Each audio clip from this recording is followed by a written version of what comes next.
And Clark. I mean, that's clearly a foul, which was called. The question is, will they call it unnecessary? Kennedy Carter. This was the first time the WNBA got truly physical with Caitlin Clark, and it all started against a familiar face, her college rival, Angel Reese. Their first showdown on the professional stage had all eyes watching, and Chicago was ready to make their presence felt. But at tip-off, the game didn't start with fireworks. Caitlin came out firing, calm and confident. Clark connects on a deep three. And it wasn't just her shooting. Clark was finding her teammates too. To the Commissioner's Cup final. What a dish down the floor. Wallace, the finish plus the foul on a beautiful delivery from Clark. Deep three. Splash. The crowd erupted. And it wasn't just the shooting. Caitlin was orchestrating the offense like a maestro, setting up her teammates with pinpoint passes. Understand their impact and what it has done and how they are living out their dreams today. And right on cue, Clark connects on another bomb, 2 for 2 from 3 in the Euro. The Chicago bench sat in disbelief. In the opening minutes, Caitlin owned the court. Her fingerprints were on every possession. Allowed too much dribble penetration. Well, and it allows them, oh, what a dime. My goodness, the pass from Clark to Katie Lou Samuelson for 2. But Rebecca, that's what allows them. But Chicago didn't stay quiet for long. After Indiana built a small cushion, Clark doubled down, turning up her aggression in the second quarter, refusing to let momentum slip. Gonna have to make something happen. Clark through the rain, reverses it in, and beats the shot clock. And on offense, she was getting sloppy. Part of the rebound. Mabry running, can't get to it, and Chicago turns it over. For Indiana, this was business as usual. For Chicago, though, it was personal. And when things didn't go their way, frustration started boiling. Kennedy Carter, their fiery point guard, had no answers defensively. It out to Mitchell. Mitchell long 2 is good. On offense, Carter struggled too. Missed passes, sloppy turnovers, momentum-killing mistakes. Indiana smelled blood. Yes. Nice entry, and Wallace again blows the layup. The follow is good. Out to Mitchell. Long 2, money. Chicago was losing grip. But the third quarter changed the tone.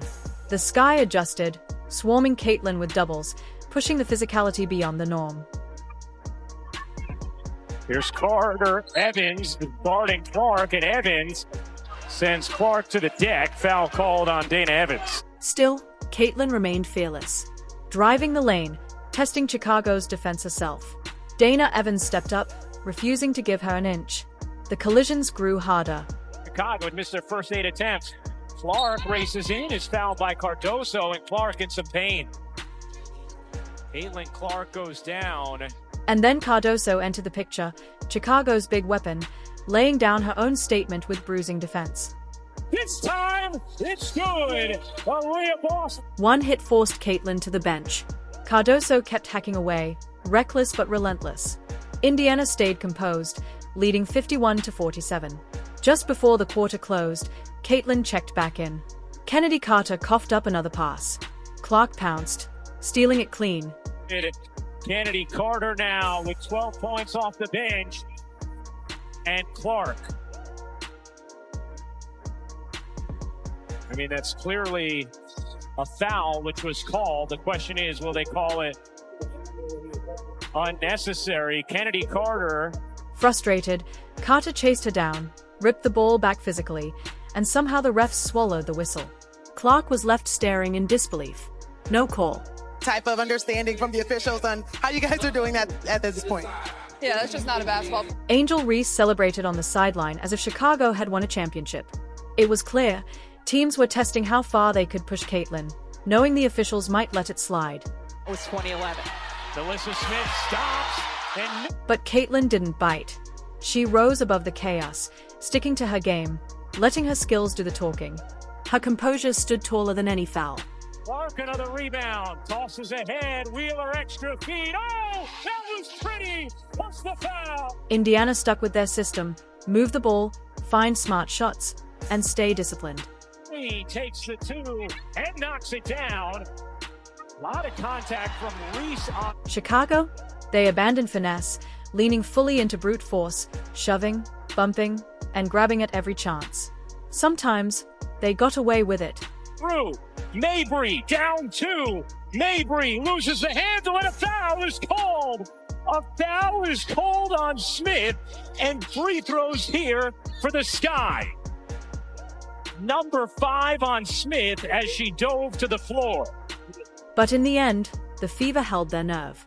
Even when mistakes from teammates threatened the lead, Caitlin anchored them. The Sky shooting 38%. Caitlin Clark, another three-pointer. 6 threes on the night. The result? Indiana won. Chicago may have set off something ugly in the league, but Clark came out standing taller. The so-called rivalry with Reese? Not even a debate anymore. Stop. Clark, for 29 points, gets tripped up.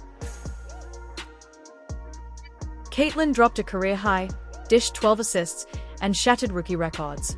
While her rival disappeared into the shadows, Clark rewrote history. More aggressive offensively. From the opening tip of the rematch, Caitlin came out swinging again, recognizing mismatches instantly and punishing Chicago's weak defenders one-on-one. She has stepped up her game in that opportunity. Caitlin Clark for 3, rattles it around for her first deep shot. With the Sky clawing to keep pace, Clark made her intentions clear. More threes, more playmaking, more dominance.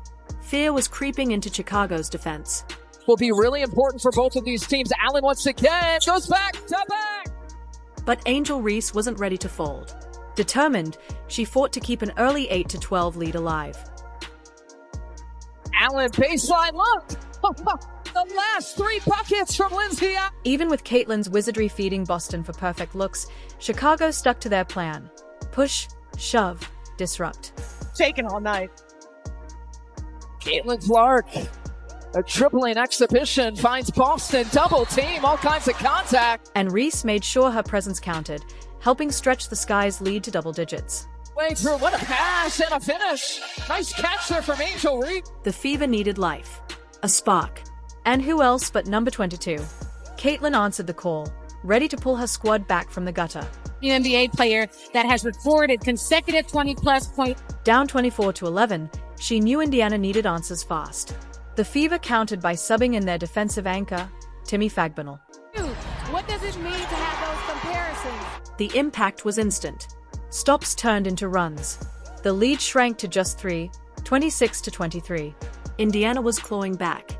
But Fagbinal's limitations surfaced too. Defense? Elite. Offense? A liability.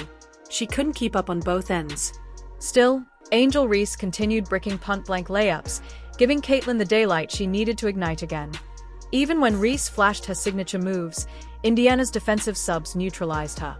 The Reese factor was fading. Meanwhile, Caitlin kept cooking. Step-back threes.